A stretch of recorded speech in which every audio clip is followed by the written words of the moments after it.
ফরিদপুরে নিত্যপণ্যের বাজার পরিদর্শন করলেন ভোক্তা অধিদপ্তরের মহাপরিচালক শফিকুজ্জামান। ফরিদপুর শহরে নিত্যপণ্যের হাজী শরীয়তুল্লাহ বাজার পরিদর্শন করেছেন ভোক্তা অধিদপ্তরের মহাপরিচালক এইচ এম শফিকুজ্জামান। এ সময় তিনি বাজারের বিভিন্ন পণ্যের দর নিয়ে কথা বলেন ব্যবসায়ীদের সঙ্গে। কয়েকটি দোকানে পণ্যের দর নিয়ে অসন্তুষ্টি প্রকাশ করে ব্যবস্থা নিতে সংশ্লিষ্টদের নির্দেশ দেন। বুধবার দুপুর ২:৩০টার সময় ভোক্তা অধিদপ্তরের কর্মকর্তারা বাজার পরিদর্শনে আসেন। এ সময় তাদের সঙ্গে উপস্থিত ছিলেন অতিরিক্ত জেলা ম্যাজিস্ট্রেট মোহাম্মদ আলী সিদ্দিকী, ফরিদপুর চেম্বারের প্রেসিডেন্ট নজরুল ইসলাম, হাজী শরীয়তুল্লাহ, বাজার কমিটির সভাপতি নুরুল ইসলাম সহ আইনশৃঙ্খলা বাহিনীর সদস্যরা। নিত্যপণ্যের বাজার তদারকি কার্যক্রম পরিচালনা করে অধিদপ্তরের মহাপরিচালক অতিরিক্ত সচিব এইচ এম শফিকুজ্জামান সাংবাদিকদের জানান, ফরিদপুর একটি বড় শহর। এখানে যে পণ্যটি আসে সেটি বিভিন্ন বড় বড় পাইকারি বাজারগুলো থেকে আসে। তিনি বলেন, বাজারে আমি ঘুরে দেখেছি যে বেশিরভাগ দোকানেই ক্রয় মূল্যের পাকা রসিদ বা বিক্রয় মূল্যে তালিকা নেই, যা ভোক্তা অধিকারের আইনের পরিপন্থী।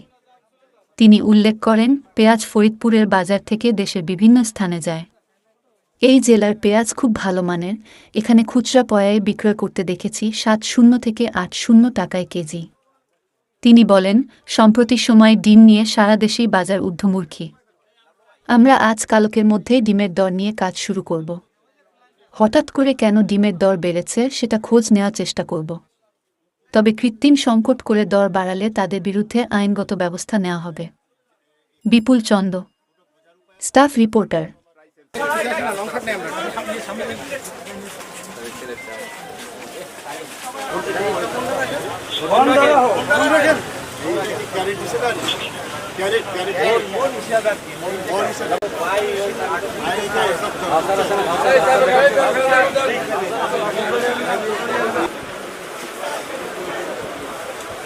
এখানে রিটেল প্রাইস অনুযায়ী বেচেন নাকি? রেটটা ঠিক আছে?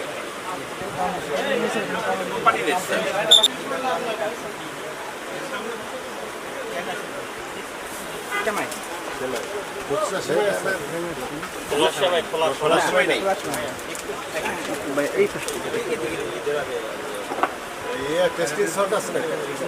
টেস্টিং সল্ট আছে।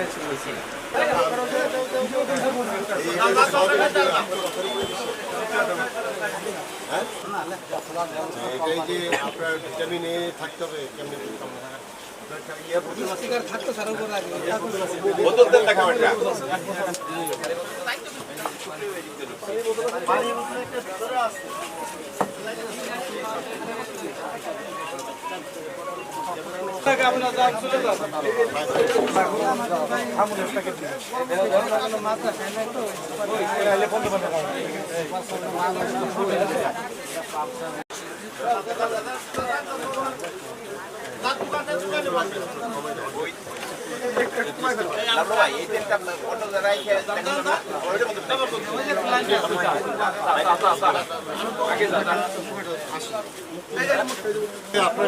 স্বচ্ছ বোতল না, উনি একটা নিয়ে আসছেন।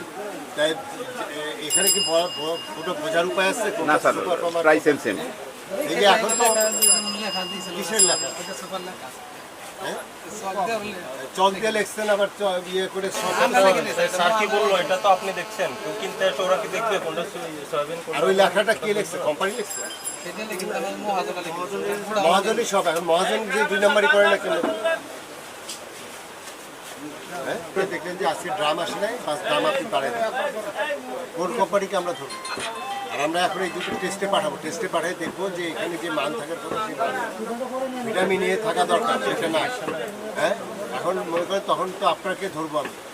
আপনি বলবেন যে আমি অমুক জায়গা থেকে আসছি, আর সে আবার বলবে যে আমি কোন মিল থেকে আসছি। সেই মিলের কোনো ঠিক তো নাকি? হ্যাঁ, ১৫০ টাকা ডিমের দাম নাকি ১৭০ টাকা হয়ে গেছে।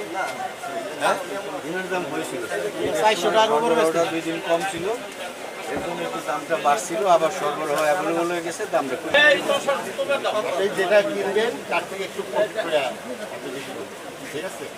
কিন্তু ওই যে এই ভাগা ডিম কী করেন? ঢাকায় কিনে যান। হ্যাঁ, আমরা বেশি মানে এমনি খুচরি 1 কেজি যারা নেয় 60-58, 5 কেজি যারা নেয় 280।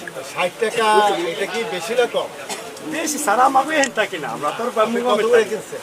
আমরা কিনছি ধরেন 52 টাকা 53 টাকা কিনা পড়ছে। 52 টাকা 53 টাকা। হ্যাঁ, তার মধ্যে কষা আছে, বুড়ে আছে, আমি ঘাটতি আছে। হ্যাঁ, ঘাটতি আছে। আপনার এই যে গত বছরও তো দাম যখন বাড়ছিল 50 টাকা বেশি বাড়ে। হ্যাঁ এখন তো কিছুদিন আগে আলুর সিজন কেন, তো এত দাম কেন?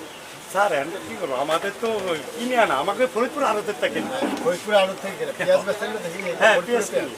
এটা কি সালতা পেঁয়াজ? আমরা কিনছি ধরেন 74-75, হ্যাঁ? 74 টাকা 75 টাকা কিনা, বেচতেছেন কত? 80 টাকা। 80 টাকা। তা এই পেঁয়াজের দাম ভালো কেন? এটা তো আপনাদের এলাকার তো আমরা বলতে পারবো না স্যার, কৃষকরা কারণ বাড়ায় আমরা কিনি 1 বস্তা, কৃষকরা বাড়ায় দিচ্ছে। কৃষকরাই বাড়ায়। আপনার কৃষকরা সিন্ডিকেট হয়ে গেছে। হ্যাঁ হ্যাঁ? হ্যাঁ, ওরা প্রস্তুত করে তারপর হাটে আনে 2 বস্তা করে, বেশি আনে না। ইন্ডিয়ার তো বর্ডার খোলা। বর্ডারগুলোতে একটু সরকারি করলে একটু দাম কমে যায়। এখানে তো ইন্ডিয়ার পেঁয়াজ। না না, ঢোকে নাই স্যার। আচ্ছা, আপনার এটা কি বিদেশে আছে? হ্যাঁ স্যার, বাংলাদেশে কোথায় কোথায় আপনি লাভ করবেন। এখানে কি প্রসেস করে দেন? এই তো গ্রামটা দেখুন, গ্রামটা নিয়ে আসেন, এখানে আপনার ইয়ে করেন। আপনি এখানে কেন আসছেন? ওষুধ কি আপনার নিজের রোগ নাকি? হ্যাঁ, গাছে দেওয়ার জন্য। নিজের কোনো রোগ নাই।